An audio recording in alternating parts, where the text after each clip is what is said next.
বাংলাদেশের 1 ইঞ্চি মাটিও আমরা ভারতের হতে দেব না। আমরা সব সময় প্রস্তুত আছি। আমরা বাংলাদেশের সার্বভৌমত্ব রক্ষাতে, বাংলাদেশের মানচিত্র রক্ষাতে আমরা সব সময় প্রস্তুত আছি।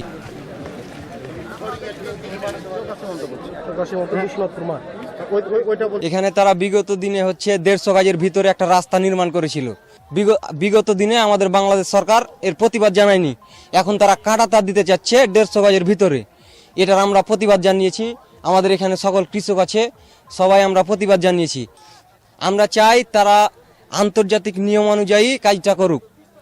তারা তো নিয়ম ভঙ্গ করছে, এটা আমরা হতে দেব না। বাংলাদেশের লোকজনকে কখনোই হতে দেব না।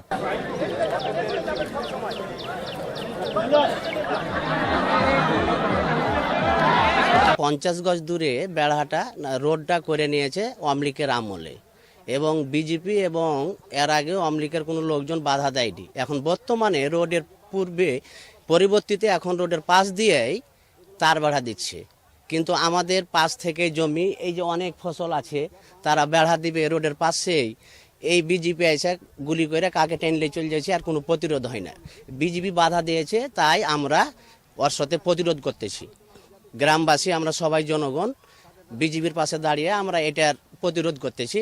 এই মুহূর্তে আমরা ওই আন্তর্জাতিক আইন অনুযায়ী 200 গজ দূরে আমরা ওরা বেড়া দিবে, আমাদের সমস্যা নাই। কিন্তু ওই যে বর্ডারের পাশে 50 গজ দূরে বেড়া দিতে আমরা দিতে চাই না। সীমানার পাশ দিয়ে বেড়া দিলে আমরা জনগণ ক্ষতিগ্রস্ত হব এবং চাষাবাদ করতে পারবো না। বিএসএফ গুলি করবে, আমাদের জীবন ঝুঁকির মধ্যে থাকবে। কোটি কোটি মানুষের ভালোবাসায় ফ্রিজ, টিভি এবং এসিতে দেশের 1 নম্বর ব্র্যান্ড ওয়ালটন। আচ্ছা, ওরা যে বিশ্বনাথপুর চোকা সীমান্ত, এখানে ভারতের একটা নদী ছিল। নদীতে প্রায় 6 মাস আগে তারা রাস্তা করেছে, যা বাংলাদেশের মানুষ বাধা দিয়েছিল এবং বিজেপি সহায়তায় তারা রাস্তা আলোচনা সাপেক্ষে করেছে। এরপর তারা একেবারে বাংলাদেশের সীমানা কাছাকাছি তারবেড়া নির্মাণ করছে, যা আমাদের বাংলাদেশের কৃষকের জন্য খুব ঝুঁকিপূর্ণ। গতকালকে এই তারা তারবেড়া দিচ্ছিল, বিজেপি বাধা দিয়েছে। আজকে ফ্ল্যাগ মিটিং হলো বিজেপি বিএসএফের। তারা নিশ্চিতভাবে বলতে পারছি না, তো আজকে আমাদের জানালো যে কাজ বন্ধ থাকবে।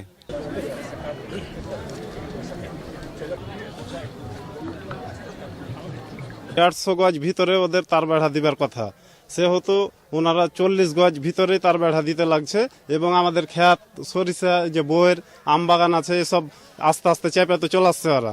আমরা সব কৃষকেরা সব বিডিআর নিয়ে আমরা প্রতিবাদে এসছি। এখানে বিজেপি নিয়ে আমরা প্রতিবাদে এসছি। তার সুষ্ঠু বিচার চাই।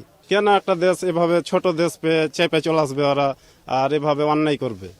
হ্যাঁ, এই জন্য আমরা প্রতিবাদ জানাচ্ছি। এক্ষেত্রে 1 ইঞ্চি মাটিও আমরা তারাকে দিব না এবং ছাড়বো না। আমার জান থাকতে হাজার হাজার জনগণ এসছে আমাদের কিসের জন্য? আমাদের মাটি নিয়ে নিচ্ছে, এই জন্যই তো এসছে সব, বুঝছেন? এই জন্য আমরা প্রতিবাদ জানাচ্ছি এবং আমরা কিছুতেই এটা মানব না। আমরা আমাদের মাটি 1 চুলো দিব না। আমরা সরকারে এটা বসে তারা সমাধান করুক এবং দেখুক তারা যে কতদূর অন্যায় করছে আর কতদূর কি করছে।